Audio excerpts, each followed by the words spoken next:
रामकृष्ण हरी माऊली. आजच्या माणसाचा स्वभाव असा बनलाय की वाईट गोष्टी, चुकीच्या गोष्टी त्याला लगेच समजतात आणि पटतात. पण चांगल्या, पवित्र आणि खऱ्या मार्गावरती चालण्याचं सांगितलं तर ते लवकर डोक्यात शिरत नाही. कारण वाईटाचं आकर्षण हे मानवी मनाला लगेच ओढतं, पण चांगुलपणा स्वीकारायला मनाची प्रचंड तयारी करावी लागते. श्रीमद भगवद्गीतेच्या 16व्या अध्यायातील 7व्या श्लोकामध्ये भगवान श्रीकृष्णांनी अर्जुनाला दैवी आणि आसुरी संपत्तीचे गुण सांगताना उपदेश केलेला आहे.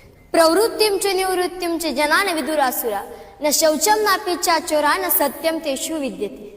आजच्या कलियुगात लोक वाईट गोष्टी लगेच स्वीकारतात, कारण आसुरी प्रवृत्ती ही कशात पडावं आणि कशापासून लांब राहावं हे ओळखू शकत नाही.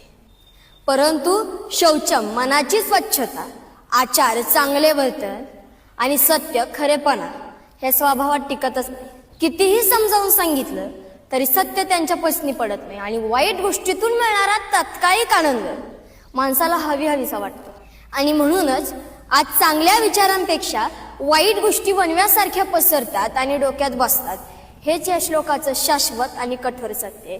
ग्रंथांची पाने चाळायला वेळ नाही, मग रोज फक्त एक श्लोक ऐका आणि महाभारतातील, भगवद्गीतेतील सुंदर असा विचार जास्तीत जास्त लोकांपर्यंत नक्की पोहोचवा. रामकृष्ण हरी.